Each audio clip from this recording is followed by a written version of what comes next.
प्रथम अध्याय में आप लोग अनुमान लगा सकते हैं कौन कौन, या फिर कौन कौन से तीन प्रकार का अंधत्व है, या फिर कौन कौन अंधेपन का शिकार हुए। पहले अध्याय में ही प्रकट होता है।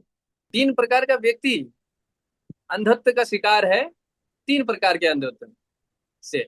हरे कृष्ण प्रभु जी, दंडवत प्रणाम। हाँ, दंड प्रणाम प्रभु। प्रभु जी, पहले तो धृतराष्ट्र जी हैं जो अपने पुत्र मोह में अंधे हो गए थे। Very good, very nice, yes. और दूसरा दुर्योधन है जो अपनी पावर में हो गए थे। बिल्कुल दुर्योधन, यस यस, नाइस। और तीसरा प्रभु जी नहीं है अभी तो मालूम प्रभु जी। वेरी गुड प्रभु, वेरी गुड। सो दो आपने एकदम बिल्कुल सही जवाब। तो धृतराष्ट्र और दुर्योधन, इन दोनों का अंधापन जो है प्रकट होता है भगवत गीता के प्रथम अध्याय में। वेरी नाइस प्रभु जी। हरे कृष्णा प्रभु जी, दंडवत प्रणाम। प्रभु दंड जी, प्रणाम। कोशिश कर रहा हूँ, मतलब कोई अपराध ना हो, है ना। बिल्कुल। अर्जुन भी पाप पुण्य के उस भ्रम में अंधे हैं कि मैं कोई पाप तो नहीं कर रहा, हम परिजनों को मारूंगा, मेरे पितामह हैं, गुरु हैं, ये हत्या होगी, ये गलत है, सही है।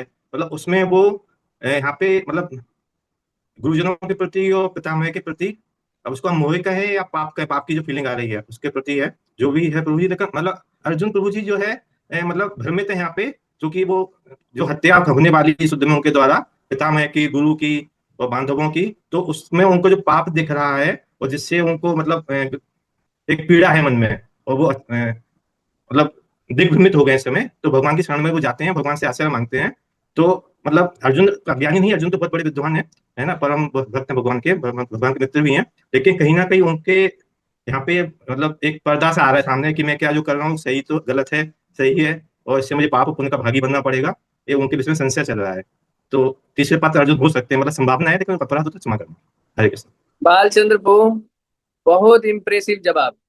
Thank you very much. तो बिल्कुल सही बोले हैं प्रभु जी आप, कि अर्जुन जी का भी अंधत्व यहाँ पर दिखता है। लेकिन वो अंधत्व बहुत ही अलग है धृतराष्ट्र और दुर्योधन से का। पहला श्लोक में ही तो हमें धृतराष्ट्र का अंधापन दिखता है।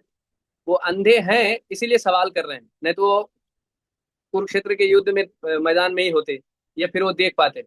उन्हें दिखाई नहीं दे रहा है, इसलिए वो संजय के, अपने मंत्री संजय के आंखों से देख रहे हैं। इसलिए उन्हें प्रश्न कर रहे हैं कि बताइए, ये दोनों एकत्रित होकर के, मेरे और पांडवों के पुत्र एकत्रित होकर के क्या किए, है ना। तो उसमें हम जाएंगे, अभी श्लोक में विस्तृत चर्चा करेंगे।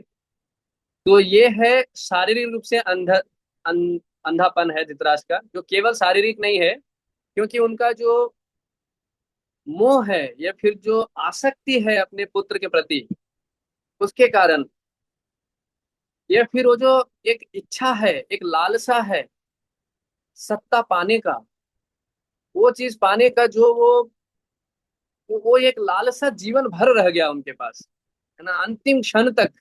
है ना, जब तक विदुर जी का डांट और गाइडेंस, मार्गदर्शन नहीं मिलता अंत में, तब तक रह गया, देखिए। तो ये इतना बड़ा, है ना, अंधत्व का शिकार थे धृतराष्ट्र जी। उसके बाद उनके पुत्र, उनका अंधत्व यहाँ पर दिखेगा प्रथम अध्याय में।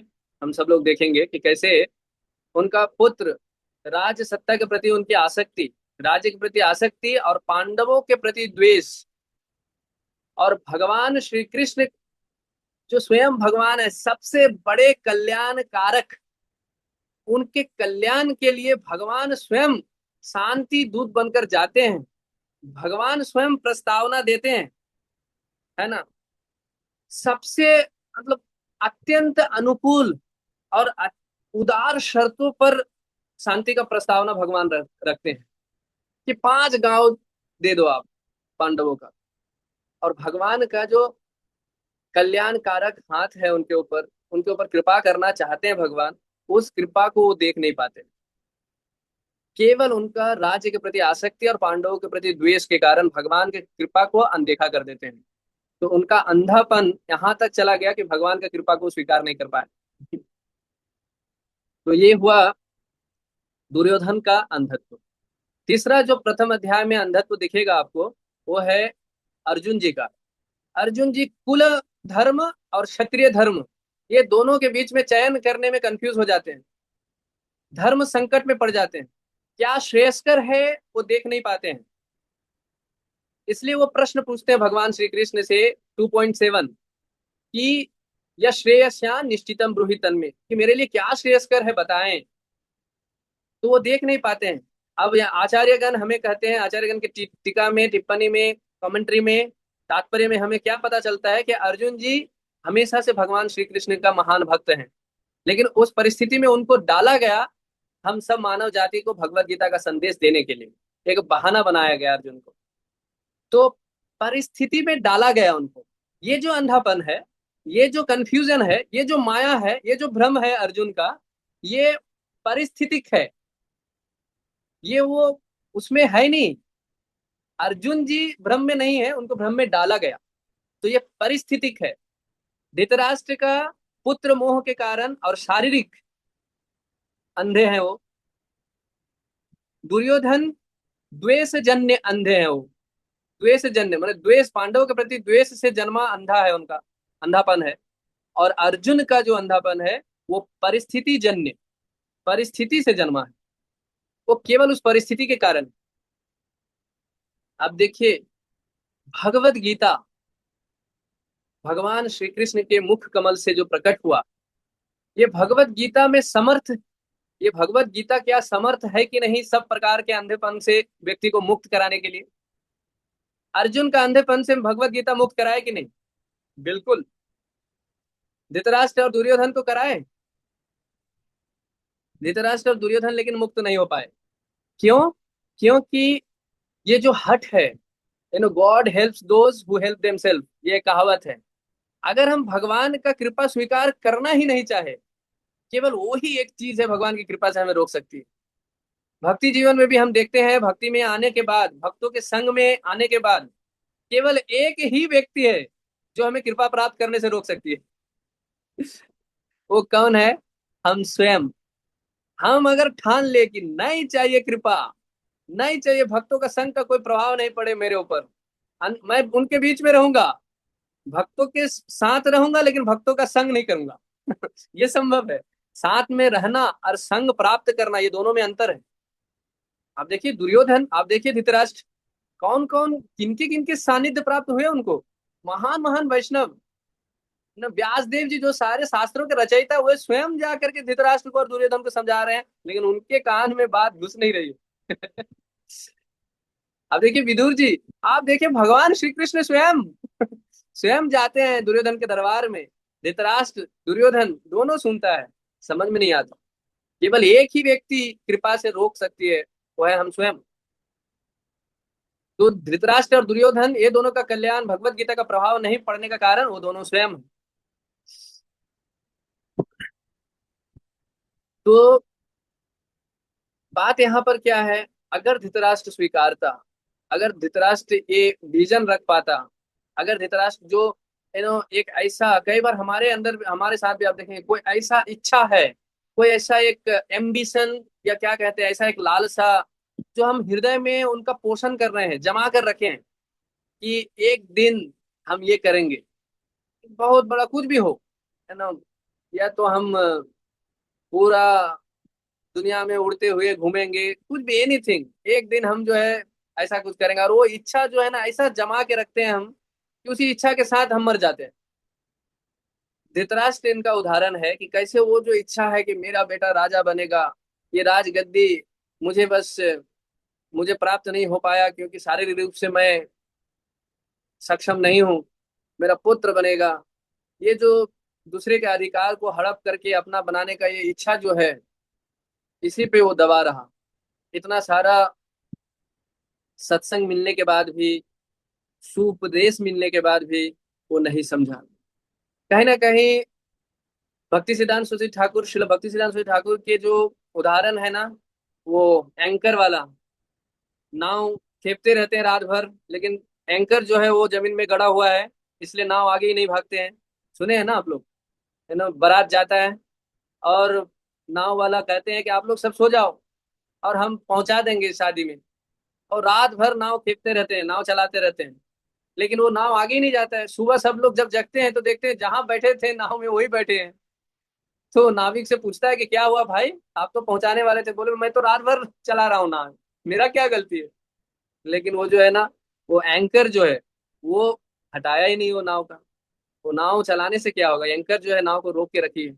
उसी प्रकार हमारी आसक्ति है, ये सब जो इच्छा है ना, ये धृतराष्ट्र के जैसा वैसा है। हम जब तक उसको पकड़ के रखेंगे, हम कृपा को रोक के रखेंगे। दुर्योधन का द्वेष देखिए, भगवान उनके दरबार में आ रहे हैं कृपा करने के लिए, सोचिए स्वयं।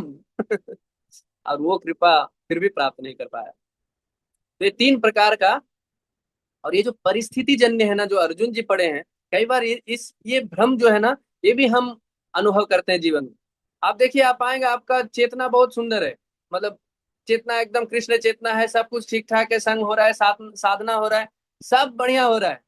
और अचानक आप जो है ना, वो मार्केट में जाते हैं, वो जो आपका फेवरेट सिनेमा हॉल, पहले आप जो मूवी देखते थे जहां पर, या फिर वो जो फेवरेट पानी पूरी पूरी का स्टॉल है, उधर से गुजरते हैं और थोड़ा सा मन में आ जाता है कि चलो आज खा लेते हैं, बहुत दिन हो गया, चलो आज ये मूवी देख लेते हैं, बहुत दिन हो गया। वो जो पॉपअप करता है ना मन में, वो क्या है, परिस्थिति जन्य। क्योंकि उस परिस्थिति में पड़े हैं, इसलिए उसी भावना आ जाती है कई बार, है ना। तो भगवत गीता समर्थ है किसी भी प्रकार के अंधत्व से हमें मुक्त कराने में। हम परिस्थिति जन्य हो, द्वेष जन्य हो, या फिर किसी भी प्रकार का क्यों न हो, आसक्ति से अंधत्व है, हम हर प्रकार के अंधत्व से मुक्त कराने में समर्थ है भगवत गीता। हमें केवल भगवान के संदेश को स्वीकार करना है, जिस प्रकार अर्जुन ने किया। हमें भगवान के संदेश को ठुकराना नहीं है, जिस प्रकार धृतराष्ट्र ने और दुर्योधन ने किया। अब आगे बढ़ते हैं। भगवत गीता प्रथम अध्याय प्रथम श्लोक।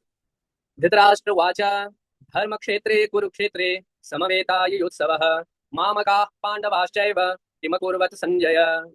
धृतराष्ट्र ने कहा, हे संजय, धर्म भूमि कुरुक्षेत्र में युद्ध की इच्छा से एकत्र हुए मेरे तथा पांडु के पुत्रों ने क्या किया।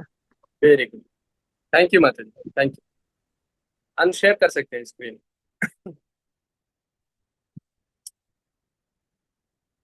तो यहाँ पर धृतराष्ट्र प्रश्न कर रहे हैं, क्योंकि वो देख नहीं पा रहे हैं, ठीक है। संजय देख पा रहे हैं, उनको बोल रहे हैं। यहाँ पर देखिए, ये जो प्रथम श्लोक है, ये भगवत गीता का प्रारंभ करती है श्लोक। लेकिन भगवत गीता पाठ है महाभारत का, और महाभारत का प्रारंभ नहीं है ये श्लोक। महाभारत का 18 पर्व है महाभारत में, उसमें एक पर्व है भीष्म पर्व। भीष्म पर्व के अंदर 23 अध्याय से 40 अध्याय तक का जो 18 अध्याय है, वो है भगवत गीता, ठीक है। तो इसका अर्थ क्या है कि भगवत गीता के पहले बहुत कुछ घटना घट चुका है। भगवत गीता अभी बीच में, घटनाओं के बीच का एक स्थान है, एक कॉन्टेक्स्ट है। तो अभी पूरा महाभारत चर्चा करना मुश्किल है, आप लोग चिंतित मत होइए कि अभी पूरा महाभारत सुनना है क्या। बात यह है कि संक्षेप में, ये जो पांडव हैं, उनके प्रति धृतराष्ट्र और उनके 100 पुत्र बड़े अत्याचार किए। उनका जो हक है राज्य का, वो उन्हें प्राप्त नहीं हुआ। और अत्याचार किस लेवल का है, किस स्तर का अत्याचार है, उनका जानलेवा हमला करना जारी रखा उन्होंने, उनके बाल्यकाल से ही। विष खिलाने से लेकर के उनको जिंदा जलाने का प्रयास किया गया। यहाँ तक कि उनका किसी एक अवस्था में खांडवप्रस्थ, जब भगवान श्री कृष्ण की कृपा से इंद्रप्रस्थ बन गया और राजस्व यज्ञ वगैरह किए, वैभवशाली हो गए पांडव, तो उनका अचानक सब कुछ छल करके उनसे हर लिया गया, हड़प लिया गया, और उनको फिर से वनवास भेज दिया गया। उनकी पत्नी द्रौपदी जी का भी बड़ा अपमान किया गया। ये सब सब सहते हुए अब नतीजा यहाँ तक पहुंचा है कि, और उल्टा पांडवों का क्या, पांडवों की तरफ से क्या रिएक्शन है, क्या रिस्पॉन्स है कि आप केवल हमें 5 गांव दे दीजिए। इतना सब होने के बाद भी भगवान श्री कृष्ण पांडवों के तरफ से संदेश वाहक बनकर जाते हैं और ये प्रस्तावना रखते हैं।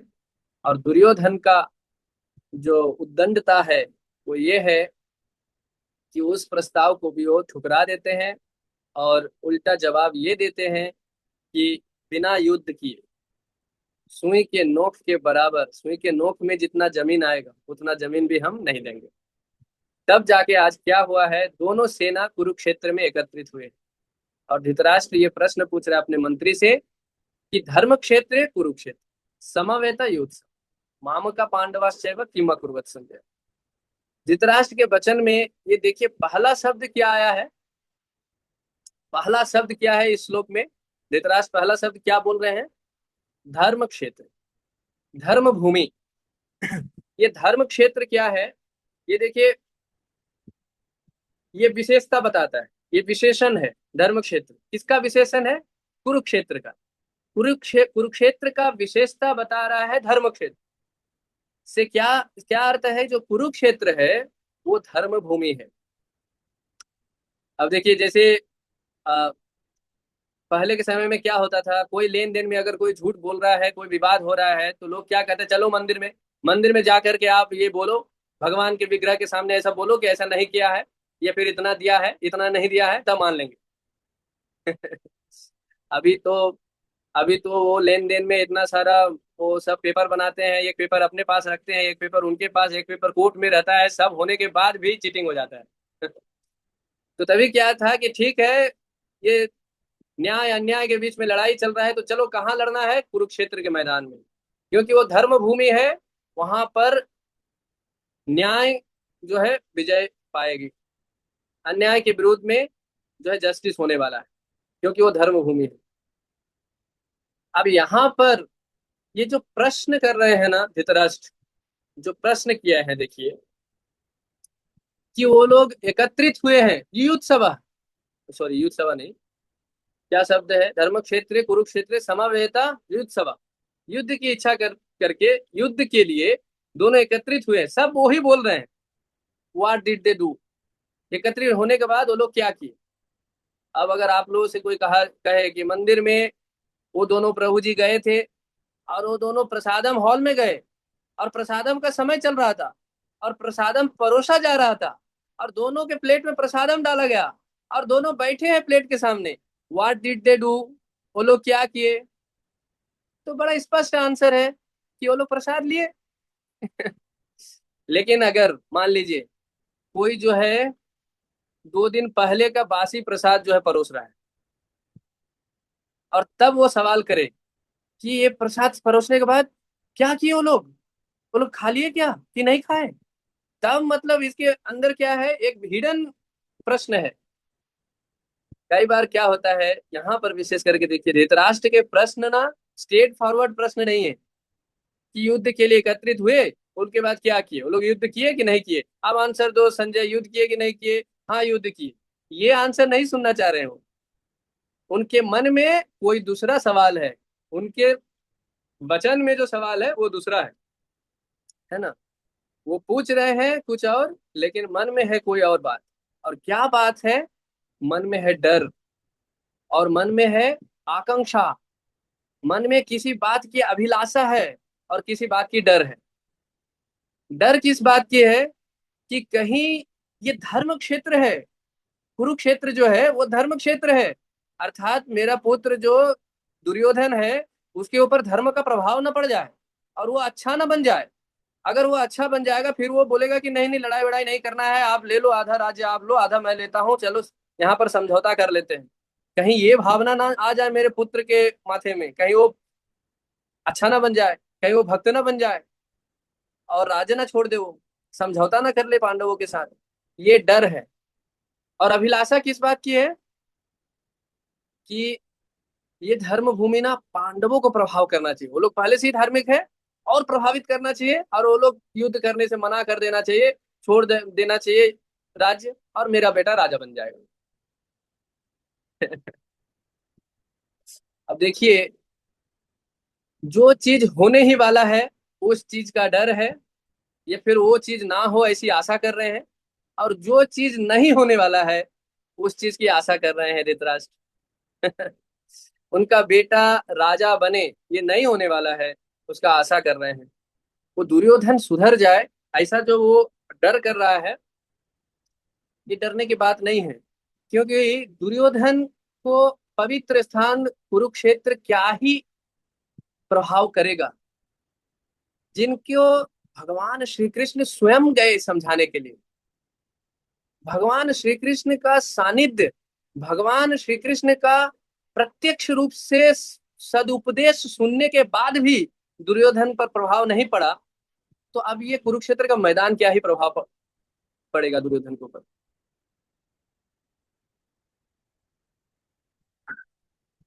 सो धर्म शब्द से प्रारंभ हो रहा है भगवत गीता। इसका एक अभिप्राय ये भी है कि ये जो भगवत गीता है, ये इसमें धर्म जो है वो प्रमुख विषय है।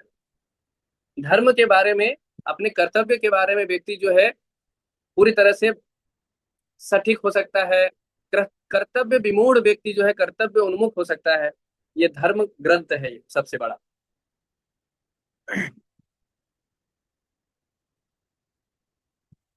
तो धृतराष्ट्र का प्रश्न देखिए बड़ा ही कूटनीति वाला प्रश्न है। जो किया कराया है सब उन्हीं का किया कराया है। और आज वो प्रश्न कर रहा है, जैसे कि वो प्रसादम हॉल वाला उदाहरण आपको दिए। आप समझिए कोई टेररिस्ट अगर प्रसादम हॉल में, कोई आतंकवादी या कोई भी द्वेषी व्यक्ति मान लीजिए प्रसादम हॉल में बम स्वेच फिट कर दिया है ना, और उसके बाद भक्त लोग वहां प्रसाद लेने जा रहे हैं, तो वो व्यक्ति, वो जो आतंकवादी है, वो प्रतीक्षा करेगा, पूछेगा कि क्या हुआ, वो लोग प्रसाद ले रहे हैं कि नहीं ले रहे हैं, क्या कर रहे हैं वो लोग। उनका प्रसाद लेने से, भक्तों का प्रसाद लेने से उनका वो प्रश्न स्ट्रेट फॉरवर्ड वो वाला प्रश्न नहीं है। उनका प्रश्न क्या है कि मेरा जो बम, मैंने जो बम लगाया है वो फूटा कि नहीं, उनका विस्फोट हुआ कि नहीं, सब मरे कि नहीं। तो हिडन बात है उस पे। कई बार ऐसा होता है कि जो व्यक्ति बोलता है ना, जो बात करते हैं प्रत्यक्ष रूप से, उसके पीछे अप्रत्यक्ष बात कुछ छुपा रहता है। और कई बार राजनीतिक मनस्थिति वाले लोग, ये फिर कूटनीति का उपयोग करने वाले लोग जो है, इस तरीके का बड़ा प्रयोग करते हैं अपने बोलचाल में। वो बोलेंगे कुछ और उनका अभिप्राय कुछ और रहेगा। ये धृतराष्ट्र के बातों में यहाँ पर ये स्पष्ट होता है, और आगे हम देखेंगे अगले श्लोक से दुर्योधन के वचन में ये बहुत ज्यादा ये चीज देखने को मिलता है कि कैसे वो एक हिडन मैसेज पास करता है अपने वाणी में। वो कुछ बोल रहा है, कुछ और अभिप्राय है, और कैसे वो अभिप्राय अपना अपना जो हिडन संदेश है वो पास करता है अपने वचनों के माध्यम से।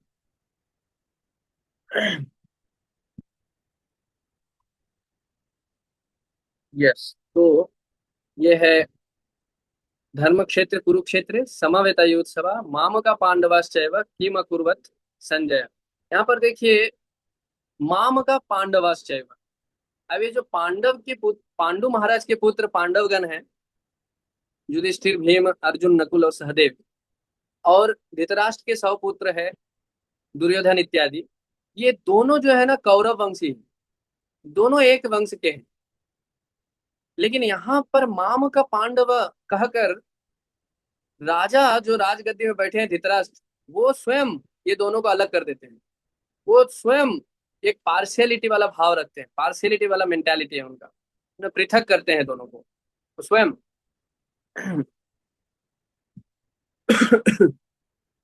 तो देखिए ये जो पार्शियल मेंटालिटी है ना, जैसे आप देखेंगे इनका जो भाव है धृतराष्ट्र जी का, कि पांडवों के प्रति हमेशा द्वेष भाव, हमेशा उनको वो पांडव अपने पिता को खोने के बाद वो हमेशा धृतराष्ट्र को अपने पिता के रूप में देखे।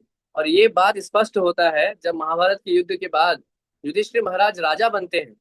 पांचों पांडव धृतराष्ट्र को इतना सम्मान और इतना केयर किए जितना उनके, उनका खुद का पुत्र, स्वयं का पुत्र दुर्योधन ने नहीं किया। यहाँ तक कि दुर्योधन पीठ पीछे हंसता था अपने ही पिता धृतराष्ट्र के ऊपर कि देखो ये तो मेरे हाथ का, मेरा कठपुतली है, मैं जैसा बोलता हूँ ये वैसा करते हैं।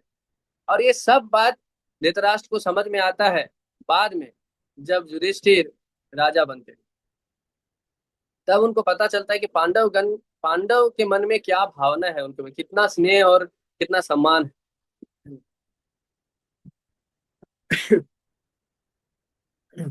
तो धृतराष्ट्र जो है, अब ये जो डर है ना धृतराष्ट्र का, कि कहीं मेरा पुत्र जो है वो धार्मिक ना हो जाए।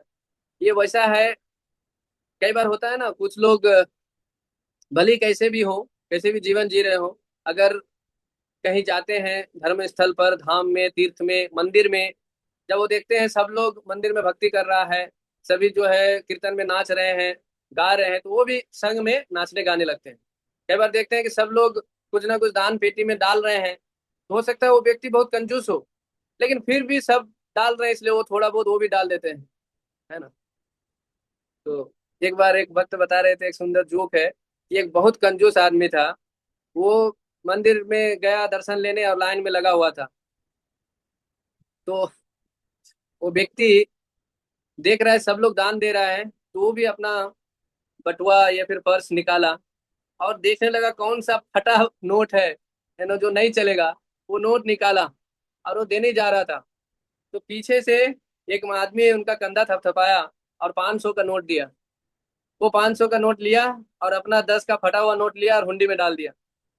वो आदमी सोचा कि ये पीछे वाला व्यक्ति 500 का नोट डाल रहा है, तो पीछे वाला व्यक्ति उनको कहता है, आप कितना दानी व्यक्ति हैं, 500 रुपया आपने दान कर दिया। तो बोला, अरे मैंने कहा कि आप किए। बोला, नहीं, वो तो आपके पर्स से ही नीचे गिरा था और मैं आपको दिया उठा के नीचे से, और आप वो हुंडी में डाल दिए। तब वो आदमी सर पकड़ लिया कि अरे मेरा 500 रुपया चला गया। अब देखिए, भगवान जिनका सेवा स्वीकार करना चाहे कहीं से भी कर सकते, किसी भी माध्यम से। तो धृतराष्ट्र को ये डर है कि कहीं मेरा पुत्र जो है कुरुक्षेत्र के मैदान के प्रभाव में आकर के, धर्म क्षेत्र के मैदान के प्रभाव में आकर के कहीं इस प्रकार से धार्मिक ना बन जाए। आगे बढ़ते हैं सेकेंड श्लोक में, भगवत गीता 1.2। हाँ, वेरी गुड।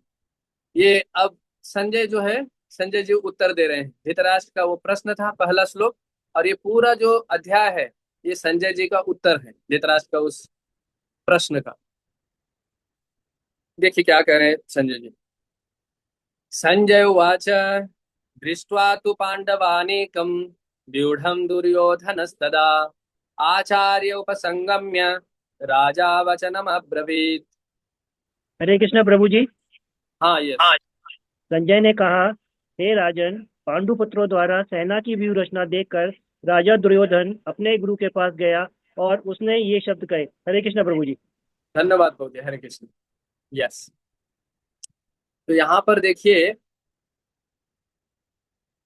संजय जी उत्तर में बता रहे हैं कि पहले तो उनका शंका है कि उनके पुत्र पर क्या प्रभाव पड़ा, पांडवों में क्या प्रभाव पड़ा ये कुरुक्षेत्र का मैदान का। तो पहले उनका पुत्र के बारे में कह दे रहे हैं कि उनका पुत्र में क्या प्रभाव पड़ा है। उनका पुत्र क्या कर रहे हैं, पांडवों का व्यूह रचना देखकर वो जा रहे हैं किनके पास, आचार्य दुर्योधन द्रोणाचार्य के पास। पांडवों का व्यूह रचना देख कर वो द्रोणाचार्य के पास जा रहे हैं। ऐसा क्यों, ऐसा क्या देख लिए वो, ऐसा क्या हो गया और द्रोणाचार्य को पांडवों के व्यूह रचना के बारे में क्या समझाने जा रहे हैं। ऐसा कौन सा चीज है जो द्रोणाचार्य को नहीं दिख रहा है पांडवों के सैन्य व्यूह रचना में, जो दुर्योधन को दिख रहा है। और व्यूह रचना जो है वो तो सिखाए हैं द्रोणाचार्य ने दुर्योधन को भी, तो दुर्योधन से ज्यादा द्रोणाचार्य को पता है व्यूह रचना के बारे में। तो दुर्योधन क्या समझाने जा रहे हैं व्यूह रचना के बारे में द्रोणाचार्य को, है ना। द्रोणाचार्य को पहले से पता है और वो भी देख पा रहे हैं, वो भी बैठे हैं। इसका मतलब क्या है, यहाँ वो वाली बात आ जाती है कि वो सीधा सीधा व्यूह रचना के बारे में नहीं बोलने जा रहे हैं। व्यूह रचना को दिखा करके कुछ ना कुछ वो हिडन बात, संदेश जो है वो बताने वाले हैं द्रोणाचार्य को, ये बोलने वाले हैं। वो हम देखेंगे अगले श्लोक में। यहाँ पर देखिए इस श्लोक में राजा शब्द का प्रयोग हुआ है, राजा वचनम अब्रवीत। और ये संस्कृत में इस प्रकार ग्रामेटिकली प्रयोग हुआ है कि देखिए राजा को यूज किया जा सकता है धृतराष्ट्र के को संबोधित करने के लिए भी, या फिर दुर्योधन को संबोधित करने के लिए भी इस श्लोक में। ये भी ऐसा भी समझ सकते हैं कि संजय जी कह रहे हैं कि हे राजा धृतराष्ट्र, दुर्योधन पांडवों के व्यूह रचना देखकर आचार्य के पास गए, ये फिर हे धृतराष्ट्र, राजा दुर्योधन पांडवों के व्यूह रचना देख करके गए आचार्य के पास। तो धृतराष्ट्र के लिए और दुर्योधन के लिए, दोनों के लिए राजा शब्द का संबोधन यहाँ पर हो सकता है। मानिए संजय जी ऐसा क्यों चयन कर रहे हैं शब्दों का, मानिए वो कहना चाह रहे हैं धृतराष्ट्र को कि असली में राजा कौन है। आप राज्य गद्दी में बैठे हैं, आपके पास अधिकार है शासन करने का, डिसीजन लेने का, राज्य में क्या हो रहा है नहीं हो रहा है सब कुछ करने का। लेकिन आप ये पूरा सत्ता का शक्ति, ये पूरा जो है डिसीजन लेने का जो पावर है वो आप किनको दे दिए हैं? दुर्योधन को। तो यहाँ पर राजा दुर्योधन, आप खाली कठपुतली जैसा बैठे हुए हैं, आप कठपुतली बने हुए हैं दुर्योधन के हाथों का। मान लीजिए यहाँ टोंट मार रहे हैं धृतराष्ट्र को, दुर्योधन को राजा बोल करके। अब देखिए पांडवों की, पांडव सेना की व्यू रचना देख करके दुर्योधन क्यों शॉक हो गए। वो शॉक हो गए इसलिए आचार्य से बात करने गए। क्यों शॉक हो गए? क्योंकि वो ऐसा अपेक्षा नहीं किया था कि पांडव इतना अच्छा व्यू रचना अपना कर सकते हैं।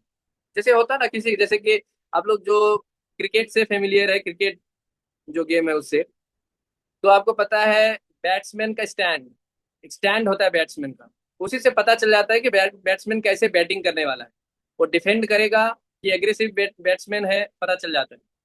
जैसे मान लीजिए किसी मंदिर में जाते हैं आप, जन्माष्टमी का प्रोग्राम, राधाष्टमी, रामनवमी, किसी भी फेस्टिवल के दिन आप मंदिर में जाते हैं, उस मंदिर का जो व्यवस्था है, उन मंदिर में जो भक्त लोग जैसे आपसे व्यवहार करते हैं, है ना, उस मंदिर में जिस प्रकार का मैनेजमेंट है, सब कुछ आयोजन किया गया है, उससे पता चल जाता है कि उस मंदिर में भक्तों के बीच में कैसा संबंध है, उस मंदिर में भक्तों के बीच में कैसी यूनिटी है, उस मंदिर में किस प्रकार की पवित्रता का पालन होता है। ये बहुत सारे चीज का अनुमान लगा सकते हैं, कोई भी ऐसा चीज देख करके आप एक अनुमान लगा सकते हैं। उसी प्रकार से पांडवों की व्यू रचना देख करके दुर्योधन अनुमान लगा लिए कि ये तो, मैं तो बहुत हल्के में ले रहा था इन लोगों को, ये तो बहुत शक्तिशाली है ये लोग, बहुत बुद्धिमान है ये लोग। क्या हुआ, आज जो दोनों युद्ध भूमि में खड़े हैं, इसके पहले दिन, इसके पिछले रात, है ना, इसके पिछले रात दुर्योधन को इतना वो अति आत्मविश्वासी है दुर्योधन, उनको क्या लगा कि अरे मेरा 11 अक्षौनी सेना है और पांडवों के पास 7 अक्षौनी सेना है, और हमारे पक्ष में कौन है? भीष्मदेव, हमारे पक्ष में द्रोणाचार्य, कृपाचार्य, कर्ण, अश्वत्थामा, सब महामहारथी लोग हैं। तो ये तो कोई युद्ध ही नहीं होगा, ये तो ऐसे ही निगल लेंगे पांडवों को, ये तो तुरंत, ये तो आधे घंटे का मामला है।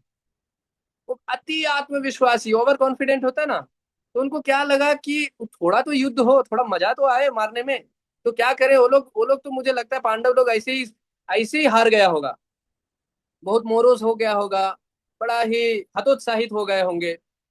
तो क्या किया, उनको और उकसाने के लिए अपना एक संदेश भाग भेजा पांडवों के कैंप में। किनको भेजा? शकुनी के पुत्र को, उनका नाम है उलुक, उलुक को भेजा। क्या संदेश लेके गए उलुक? वो जा करके पांडवों से कहता है कि देखिए दुर्योधन ऐसा ऐसा कहा है। क्या कहा है?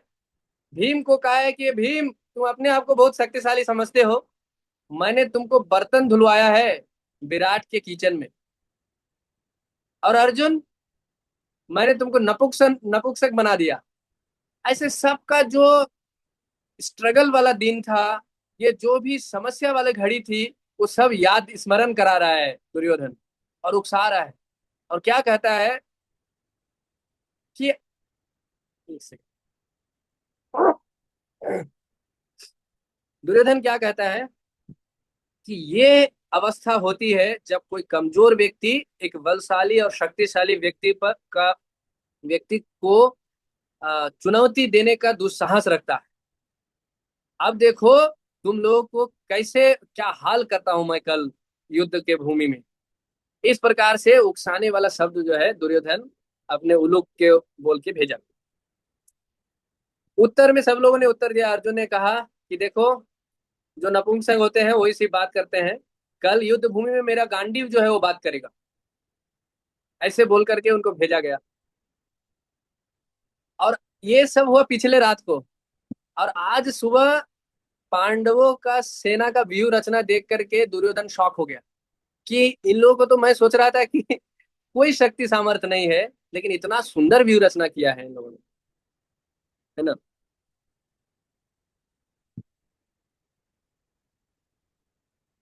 तो अब देखिए यहाँ पर एक और बात है कि दुर्योधन वहां पर द्रोणाचार्य को चुने बात करने के लिए, संवाद करने के लिए। क्यों चुने? क्योंकि द्रोणाचार्य का जो युद्ध के प्रति समर्पण है, उसके ऊपर दुर्योधन का संदेह है कि ये पूरे शक्ति सामर्थ्य के साथ युद्ध करेगा कि नहीं। ठीक है। अब देखिए, लेकिन उनका संदेह केवल द्रोणाचार्य के ऊपर नहीं, बहुत सारे लोगों के ऊपर है। क्योंकि दुर्योधन के पक्ष से लड़ने वाले लोगों में भी कुछ लोग ऐसे हैं, कुछ योद्धा ऐसे हैं जिनके मन में पांडवों के प्रति बहुत स्नेह है, जैसे भीष्मदेव, द्रोणाचार्य, कृपाचार्य आदि बहुत सारे। तो इसलिए वो उनका जो कमिटमेंट है युद्ध करने के लिए, जो समर्पण है, जो प्रतिबद्धता है, उसको वो बढ़ाना चाह रहे हैं। उनमें से प्रमुख है भीष्मदेव और द्रोणाचार्य। अब भीष्मदेव और द्रोणाचार्य के बीच में भी वो द्रोणाचार्य को चुने, द्रोणाचार्य के पास जाते हैं बात करने के लिए, उकसाने के लिए। क्यों भीष्मदेव के पास नहीं जाते हैं, क्यों द्रोणाचार्य के पास जाते हैं? भीष्मदेव तो ज्यादा वरिष्ठ है, ज्यादा शक्तिशाली है, फिर भी द्रोणाचार्य के पास जाते हैं। क्योंकि इसमें भी ये जो चयन कर रहे हैं ना दुर्योधन, इसमें भी उनका राजनीतिक दिखता है, उनका कूटनीतिक वाला जो भावना है वो दिखता है। क्यों? क्योंकि उनको पता है कि भीष्म जो है पहले से ही प्रतिबद्ध है, पहले से ही प्रतिज्ञा ले लिया है कि हम जो भी कौरव वंश के राज सत्ता संभाले हैं उनका रक्षा करेंगे आजीवन। ये वो पहले से ही इस प्रकार का प्रतिज्ञा ले चुका है। इसलिए उनके युद्ध के प्रति निष्ठा में ज्यादा चैलेंज नहीं है कि वो तो युद्ध करेंगे ही, अब वो तो फंस गए हैं अपने ही प्रतिज्ञा में, स्वयं फंस गए हैं। तो अब दुर्योधन क्या कह रहे, क्या सोच रहे? अब ये द्रोणाचार्य ना, उनका जो समर्पण है वो कम ना हो जाए, इसलिए द्रोणाचार्य को चुने, वो द्रोणाचार्य के पास जाते हैं। लेकिन साथ साथ वो भी ध्यान रखते हैं, द्रोणाचार्य से बात करते हैं, लेकिन वहां पर उल्लेख करते हैं भीष्मदेव का, उल्लेख करते हैं बाकी सारे योद्धाओं का। और देखिए उनके उल्लेख में भी बहुत राजनीतिक दिखता है, ये आगे के श्लोकों में हम देखते हैं। 1.3 पश्यताम पांडुपुत्राणाम आचार्य महतीम चमुम व्यूढ़ाम द्रुपद पुत्रेण तव शिष्येन धीमता। हे आचार्य, पांडुपुत्र की विशाल सेना को देखे, जिसे आपके बुद्धिमान शिष्य द्रुपद के पुत्र ने इतने कौशल से व्यवस्थित किया है। हरे कृष्ण प्रभु जी। Yes, thank you. तो यहाँ पर देखिए,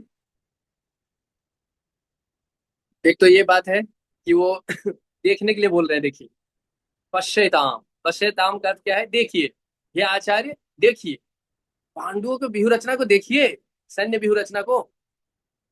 अब दोनों देख रहे हैं, क्या दूसरा बात दिखाएंगे? पश्यताम पांडुपुत्रा नाम आचार्य महतिम चमुम व्यूढ़म द्रुपद पुत्रेण तव शिष्येन धीमता। यहाँ पर उनका कूटनीतिक भाव दिखता है। क्या कह रहे हैं? कौन उनके व्यूह रचना कौन संचालित किए हैं, कौन कमांडर है पांडवों की तरफ? धृष्टद्युम्न। धृष्टद्युम्न के नेतृत्व में ये व्यूह रचना हुआ है पांडवों का। लेकिन वो धृष्टद्युम्न का नाम ही नहीं ले रहे हैं, वो क्या कह रहे हैं? द्रुपद पुत्रेण। धृष्टद्युम्न को किस प्रकार से संबोधित कर रहे हैं? द्रुपद पुत्रेण, मतलब द्रुपद राजा के पुत्र। तव शिष्येन, उनको फिर से कौन किए हैं व्यू रचना? द्रुपद पुत्रेण तव शिष्येन, मतलब आप ही के शिष्य हैं, द्रुपद के पुत्र हैं और आपके शिष्य हैं जो ये व्यू रचना रचित किए हैं, तैयार किए हैं। तो इससे क्यों इस प्रकार से संबोधित कर रहा है दुर्योधन? क्योंकि दुर्योधन द्रोणाचार्य को स्मरण दिला रहा है उनका पुराना बैर भाव द्रुपद राजा के प्रति। द्रुपद राजा और द्रोणाचार्य के बीच बहुत पुराना बैर भाव है। वो दोनों एक साथ गुरुकुल में पढ़ते थे और दोनों में बहुत घनिष्ठ मित्रता हो गए। इतना घनिष्ठ मित्रता हो गए कि दोनों एक दूसरे को कहने लगे कि जो भी मेरे पास है वो आपका है, और अगला व्यक्ति भी बोलता था जो भी मेरे पास है आपका है। तो इस प्रकार से जब हॉस्टल छोड़ने की बात हो गई, गुरुकुल छोड़ने की, तो द्रुपद राजा बोले कि आप मेरे राज्य में आ जाओ, आप राजा बन जाओ। ये फिर आधा राज्य आप ले लेना, आधा राज्य मैं ले लूंगा, और हम दोनों राजा बन के राज्य करेंगे और दोनों जो है शांति से रहेंगे। बाद में जब द्रुपद को द्रोणाचार्य जी को जब अ, आर्थिक अवस्था खराब हो गया, जब बहुत समस्या में पड़ गए, तब उनको स्मरण हो आया अपने इस मित्र का, द्रुपद का, और वो आए एक मदद का आशा लेकर के द्रुपद राजा के दरबार में। और तभी कहे कि मित्र, आपको याद है हम दोनों साथ में गुरुकुल में रहते थे? बोले अरे मित्र, तब हम मित्र थे क्योंकि तब हम एक ही स्तर में थे, अभी हम मित्र नहीं हो सकते। आप कहाँ और मैं कहाँ, कैसी मित्रता हो सकती है? मित्रता समान स्तर के लोगों के साथ होती है। मैं राजा और आप बिल्कुल भी निर्धन गरीब ब्राह्मण, हम दोनों के बीच में कैसे मित्रता हो सकता है? तो बिल्कुल भी बदल गए, उनका भावना बदल गई। द्रोणाचार्य ये सुन करके बड़ा ही उनको ठेस पहुंचा और अपमान किए द्रोणाचार्य का, द्रुपद राजा, कि देखो अब आपका परिस्थिति खराब हो गया तो आप मित्रता का हाथ बढ़ा रहे हैं। अरे आपको कुछ आर्थिक सहायता चाहिए तो कहीं हम सहायता दे देते हैं, दो चार गायें दे देते हैं, कुछ दान दे देते हैं, आप अपना जीवन जिए, लेकिन आप मित्र क्यों बनाना चाह रहे हैं? है ना, इस प्रकार से उनका, बोले आप बहुत लालची, ये लालची ब्राह्मण है ये, इसलिए मित्रता का हाथ बढ़ा रहा है, कुछ थोड़ा बहुत दान दक्षिणा चाहिए तो कहिए। अब ये जो अपमान है ना, ये द्रोणाचार्य के मन को बहुत ठेस पहुंचाया। द्रोणाचार्य जी फिर आगे घटना घटता है, वो परशुराम जी के पास जाते हैं, वो जो है, जो धनुर्विद्या है और अस्त्र शस्त्र की विद्या है वो प्राप्त करते हैं, दिव्य अस्त्र प्राप्त करते हैं, आकर के पांडवों और कौरवों को सिखाते हैं। और फिर दक्षिणा में वो ये मांगते हैं कि द्रौपद राजा को जिंदा बंदी बना के मेरे पास लेके आओ, यही दक्षिणा चाहिए। और वो दक्षिणा देने के लिए पहले कौरव जाते हैं 100 भाई, और द्रौपद राजा 100 भाई को हरा देते हैं, वो वापस आ जाते हैं। फिर बाद में 5 पांडव जाते हैं, और अर्जुन विशेष करके द्रौपद राजा को हरा करके बंदी बना करके अपने गुरु द्रोणाचार्य के सामने आकर के रख देते हैं। द्रोणाचार्य अर्जुन से बहुत प्रसन्न होते हैं, और तब द्रोणाचार्य कहते हैं कि हे द्रुपद, मेरे मित्र, कैसे हो आप? है ना, हम दोनों मित्र हैं, आप वादा किए थे कि आपका आधा राज्य मुझे देंगे, किसी कारणवश आप वादा पूरा नहीं कर पाए, लेकिन मेरे मित्र, आज आपका पूरा राज्य मेरा हो गया, और मैं मित्र का वादा, मित्र का जो संकल्प है मैं पूरा करता हूँ, मैं आपको आधा राज्य देता हूँ, जाओ और आधा राज्य मेरे पास है। ऐसे करके उनको वो वहां से मुक्त करते हैं, और बड़ा ही लज्जित होकर के द्रुपद राजा अपने राज्य में वापस आते हैं। लेकिन साथ ही साथ उनके मन में बहुत प्रसन्नता और बहुत लोभ अर्जुन के प्रति हो गया। अर्जुन का जो युद्ध का जो कुशलता देख करके द्रौपद राजा को क्या लगा कि ये जो लड़का है बड़ा ही निपुण है युद्ध में, उनके युद्ध से कला से बड़ा प्रसन्न हो गया। उनको लगा कि इस बालक को अगर मैं अपने साइड में कर पाया तो बहुत अच्छा होगा। तब वो युद्ध यज्ञ करते हैं, और एक पुत्री और एक पुत्र प्राप्त करते हैं। पुत्री इस अभिलाषा से कि अर्जुन के साथ विवाह कराएंगे और अर्जुन को अपना जमाई बनाएंगे, और पुत्र इस अभिलाषा से ये जो द्रुपद है, ये द्रोणाचार्य है, इनका वध करेगा, ऐसा एक बालक चाहिए। इसलिए उस यज्ञ से प्रकट हुए माता द्रौपदी और धृष्टद्युम्न। वही धृष्टद्युम्न जो है इस युद्ध व्यूह रचना, ये जो पांडवों का सैन्य व्यूह रचना, वो जो है रचित किए हैं, वो बनाए हैं आज। तो ये पूरा घटना, ये जो वैर भाव है द्रोणाचार्य, द्रुपद राजा और द्रोणाचार्य के बीच में, इस भाव को पुनः स्मरण याद दिलाते हैं कौन? दुर्योधन द्रोणाचार्य को, ये बोलकर कि द्रुपद पुत्रे ना तब शिष्य ना, आप ही का शिष्य है। अब क्या हुआ, यही धृष्टद्युम्न द्रोणाचार्य के यहाँ सीखने के लिए आया, और द्रोणाचार्य उनको सिखाया, ये जानते हुए भी कि ये लड़का का जन्म ही हुआ है मेरे वध करने के लिए, फिर भी उनको सिखाए।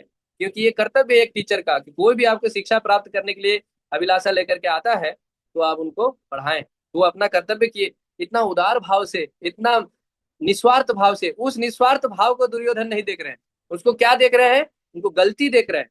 उनको क्या बोल रहे हैं कि ये आपका गलती था, आपने अपनी रक्षा का नहीं सोच करके आप उनको सिखा दिए, और वही आप ही का सीखा हुआ कला को लेकर के आप ही के विरुद्ध में आज लड़ाई करने के लिए खड़ा है। उधर देखिए कितना बड़ा गलती आप किए हैं जीवन में। आपका स्नेह और भावना के कारण देखिए कितना बड़ा गलती कर दिए। वही स्नेह और भावना पांडवों के प्रति आपके मन में है, और वही स्नेह भावना के कारण दूसरा गलती मत कर दीजिएगा। अर्थात आप युद्ध भूमि में बड़ा सचेत और बहुत ही पूर्ण शक्ति सामर्थ्य के साथ युद्ध कीजिएगा। यहाँ पर किसी प्रकार का स्नेह भावना को बीच में आने मत दीजिएगा। ये दुर्योधन का हिडन मैसेज है इस पूरे श्लोक में, जो शब्दों में नहीं दिखता है, लेकिन देखिए इस प्रकार से वो कह रहे हैं बात को कि उसमें ये मैसेज पास होता है। अत्र शूरा महेश्वास भीमार्जुन समायुधि युधानो विराटश्च द्रुपदश्च महारथः। इस सेना में भीम तथा अर्जुन के समान युद्ध करने वाले अनेक वीर धनुर्धर हैं, यथा महारथी युयुत्थान, विराट तथा द्रुपद। हाँ,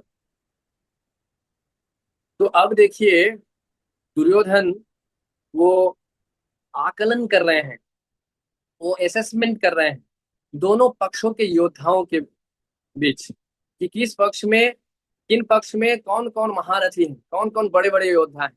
तो शुरू किए हैं वो पांडवों की तरफ से। अब देखिए कई श्लोक में ना, अभी आगे आने वाले कई श्लोक में दुर्योधन कई सारे महान योद्धाओं के बारे में वर्णन करेंगे।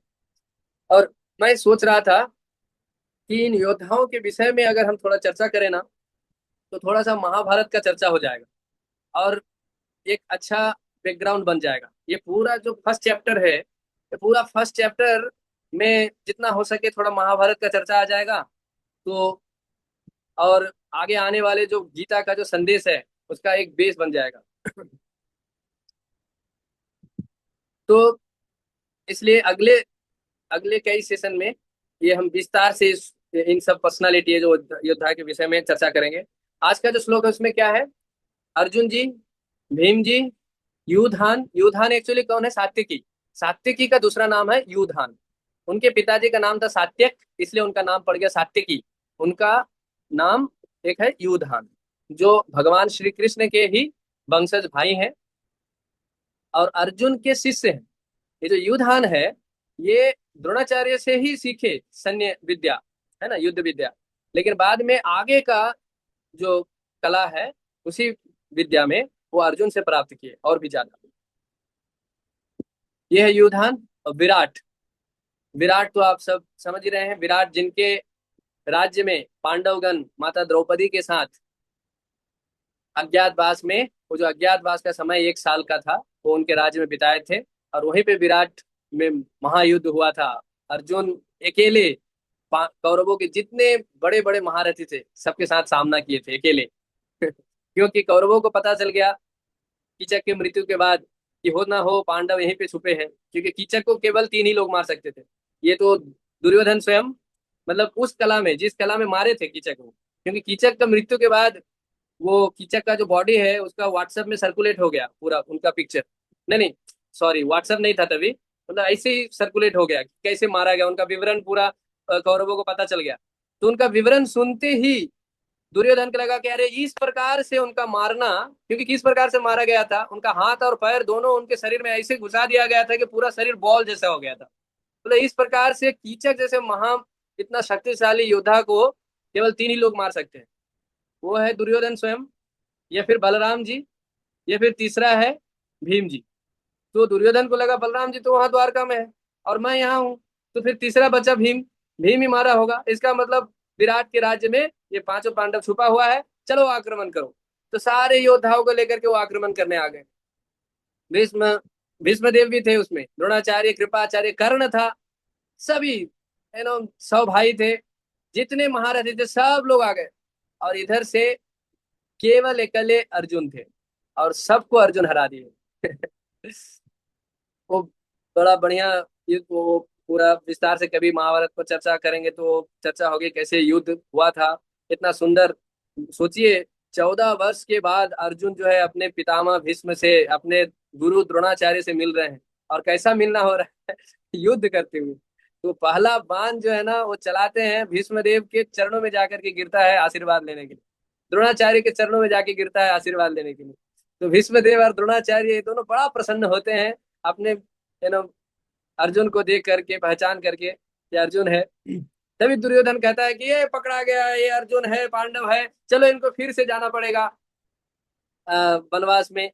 तो तभी भीष्मदेव कहते हैं कि घड़ी देखो। मतलब घड़ी नहीं, गणना देखो आप, पूरा वो पूरा हो गया 1 साल का अज्ञातवास। अब जो अगला बाण है ना वो आशीर्वाद लेने नहीं आएगा, इसलिए तैयार हो जाओ युद्ध करने के लिए। तो तब वहां बहुत घनघोर युद्ध होता है। तो वो है विराट नगरी।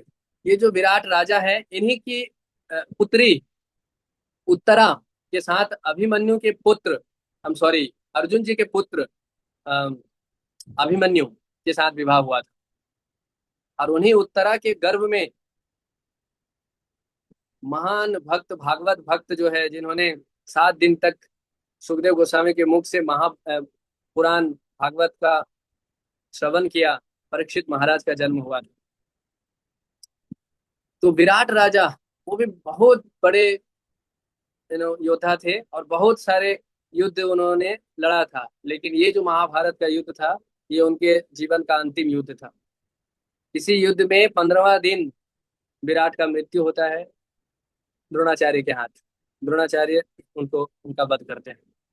और अगला है द्रौपद महाराज, द्रौपदी जी का पिताजी। और वो भी उसी समकालीन वयस के थे। आई मीन, द्रौपद राजा, द्रोणाचार्य और विराट जी, ये लोग सब एक ही अ, वर्ष के, एक ही अ, आयु के थे। तो और उनका भी मृत्यु, द्रौपद राजा का भी मृत्यु 15वां दिन द्रोणाचार्य के हाथ से ही हुआ था। तो यस, 8:50, हम लोग 10 मिनट रखते हैं क्वेश्चन आंसर के लिए। और अगले सेशन से जो भी पर्सनालिटीज है उसके ऊपर थोड़ा चर्चा करेंगे और फिर आगे बढ़ाएंगे। आज हम 4 श्लोक तक चर्चा किए, आगे थोड़ा और अधिक से अधिक श्लोक लेने का प्रयास करेंगे। बहुत बहुत धन्यवाद आप लोगों को। Thank you very much. Hare Krishna. Yes, इन्हीं का कोई प्रश्न है तो कर सकते हैं। यस, अंजलि माता जी। Hare Krishna, Rana Pranam. मैंने, It is a divine nectar to hear from you, Prabhuji. Thank you. And every time, whenever we hear the Bhagavad Gita, since because of you all, Gurujans and Madhu Mataji, I'm from last 10 years, I'm every time hearing, reading, and but every time something new comes to learn from Bhagavad Gita. So today, as in the starting, you told, मतलब अंधे, तो देखा जाए तो हम सब भी अंधे हैं। सब हमको सब पता भी है, हमारे पास सब ज्ञान भी है, मतलब आप सबके आश्रय में आने का हमको ज्ञान भी मिल रहा है, लेकिन फिर भी हम अभी भी भटक रहे हैं और लगता है कि आजीवन हम अंधे ही बने रहेंगे। और आपने जैसे बताया कि डिजायर, तो आज जब हम हमारे बच्चों के लिए डिजायर करते हैं कि ये बन जाए या वो बन जाए, भक्ति के साथ वो आगे बढ़ते हुए अपना करियर बनाए, तो ये कहाँ गलत है प्रभु जी? मतलब क्योंकि being in material world we have to struggle with life. बिल्कुल, तो ये गलत तो कहीं बोला नहीं गया है माता जी। तो गलत तो नहीं है। ओनली थिंग इज, तो हियर इन भक्ति वी अंडरस्टैंड, मैं हिंदी में ही बोलता हूँ। भक्ति मार्ग में हम हमें क्या शिक्षा मिलती है? ये जो इच्छा है, ये जो अभिलाषा है, ये जो लालसा है, इनको हम मैनेज करते हैं, इनको हम डिस्ट्रॉय नहीं करते हैं, है ना। डिजायर को फिनिश नहीं करते हैं, डिजायर को मैनेज करते हैं, डिजायर को डवटेल करते हैं। डवटेल का मतलब क्या है? दिशा निर्धारित करना। डिजायर है, डिजायर को मारते नहीं हम, डिजायर को एक दिशा देते हैं। कौन सा दिशा देते हैं? कृष्ण भावनामृत का दिशा देते हैं। आप देखिए भक्तों के जीवन में जो कुछ भी चल रहा है, उसमें केवल कृष्ण भावनामृत घोलते हैं। जैसे आप हर्बल टी कौन कौन लेते हैं? यस, तो आप जब हर्बल टी पीते हैं, आप देखें वो पैकेट वाला हर्बल टी आता है ना, पैकेट रहता है, वो आप गर्म पानी कर लेते हैं, उसमें डुबा देते हैं। तो ऐसे गर्म पानी पीने में हो सकता है आपको ठीक नहीं लगे, लेकिन जैसे ही उसको डुबा देते हैं, आपको टेस्ट आ जाती है, आपका हेल्थ भी अच्छा हो जाता है, आपका सर्दी लगा है तो वो ठीक हो जाता है, आपको एनर्जी मिलती है।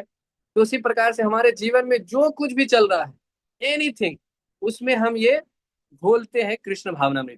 इसलिए आप देखिए, जब आपका बर्थडे आता है, हैप्पी कृष्णा कॉन्शियस बर्थडे माता जी, हैप्पी कृष्णा कॉन्शियस बर्थडे प्रभु जी, happy Krishna conscious Janmashtami, happy Krishna conscious, सब जगह कृष्णा कॉन्शियस भर रहे हैं।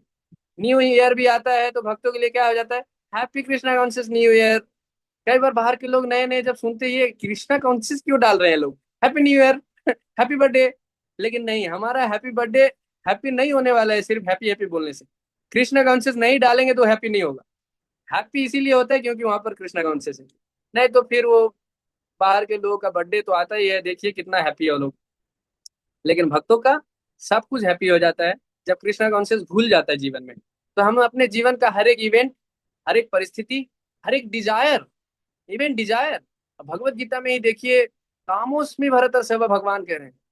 जितना माने भौतिक जीवन में या फिर किसी भी क्षण को, किसी भी सुख हो या दुख हो, उसको हम कृष्णाइज्ड कर सकते हैं, कृष्ण भावना भावित कर सकते हैं, किसी भी चीज को, है ना। आप देखिए, हाँ, किसी भी चीज का मतलब ये नहीं कि एकदम पूरा जो प्रतिकूल है भक्ति का, उनको हम नहीं कर सकते, इसलिए उनसे हम बचते हैं। इसलिए पोपा जी ने नियम लगाया है। लेकिन साथ साथ में हमें फोकस किस पर करना है? कृष्ण भावना भावित होने पर, कृष्ण भावना भावित बनाने पर, है ना। तो डिजायर को खत्म नहीं करते हैं, डिजायर को दिशा देते हैं, कृष्ण भावना भावित दिशा देते हैं। तो ये बिल्कुल ठीक है माता जी, कोई दिक्कत नहीं है।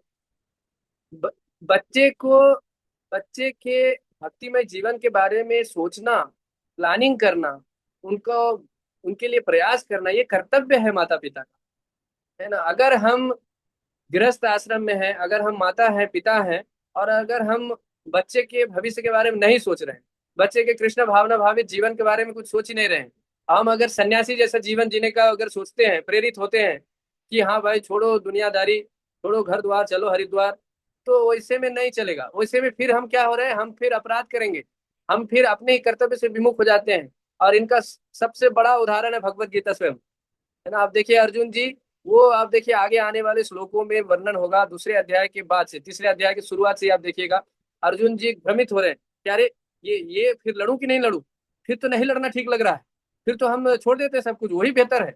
आपके बात से ही तो ऐसा लग रहा है। आप देखिए व्याम मिश्रे न तब, वो अर्जुन जी वो एक श्लोक कहते हैं, ये मैं कई बार भक्तों को कहता हूँ, आध्यात्मिक जीवन देखिए कैसा है, किस हद तक प्रश्न किया जा सकता है। भगवान स्वयं बात कर रहे हैं, और अर्जुन जी क्या कह रहे हैं कि आपका बात दो तरफा बात है, आपका मिश्रण भरी बात है आपका, अब कभी इधर बोल रहे कभी उधर बोल रहे, एक एक बोलिए ना, एकदम सटीक बोलिए ना क्या करना है।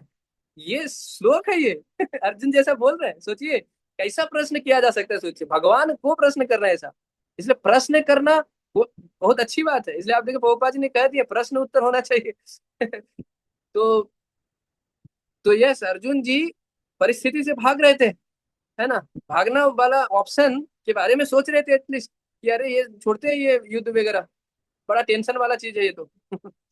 एकदम हमारे जैसे, हम उसी परिस्थिति में कई बार रहते हैं, लेकिन भगवान प्रेरित किए कि नहीं, माम अनुस्मर युद्ध च, युद्ध नहीं छोड़ना है, माम अनुस्मर उसमें भूलना है। पिछले क्लास में भी हम ये चर्चा कर रहे थे। यस, थैंक यू माता जी।